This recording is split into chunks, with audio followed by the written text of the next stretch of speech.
আমার প্রিয় নবী সাল্লাল্লাহু আলাইহি সাল্লাম জন্মগ্রহণ করেন আরবের মক্কা নগরীতে 570 খ্রিস্টাব্দে। আরবের সবচেয়ে সম্ভ্রান্ত পরিবার কুরাইশ বংশে নবীজি জন্মগ্রহণ করেন। কোন বংশে? কুরাইশ বংশে।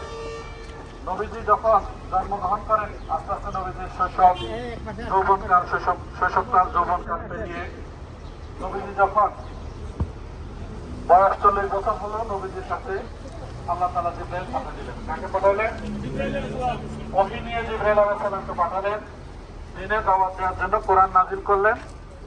তার নির্দেশ আসলো যে মানুষকে দ্বীনের দাওয়াত দাও।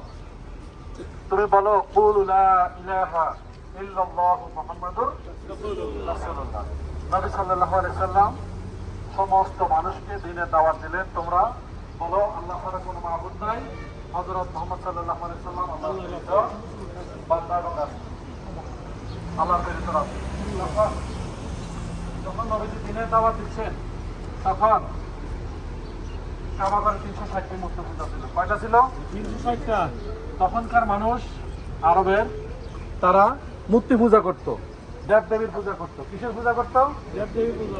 এক আল্লাহকে ভুলে গিয়ে দেবদেবীর পূজা শুরু করে দিল। তখন আমার নবীজি যখন আল্লাহর পথে মানুষকে আহ্বান করলেন, আহ্বান করার সাথে সাথে যারা নবীজির দাওয়াত গ্রহণ করলেন অনেকে নবীজির দাওয়াত প্রত্যাখ্যান করলেন। দাওয়াত প্রত্যাখ্যান করলেন কারা? আরবের সম্ভ্রান্ত বড় বড় কাফের সর্দার যারা, আবু জেহেল, আবু লাহাব, উতবা, সাহেবা, তারা নবীজির দাওয়াতকে প্রত্যাখ্যান করলো। বললো যে না, তোমার বাপ দাদার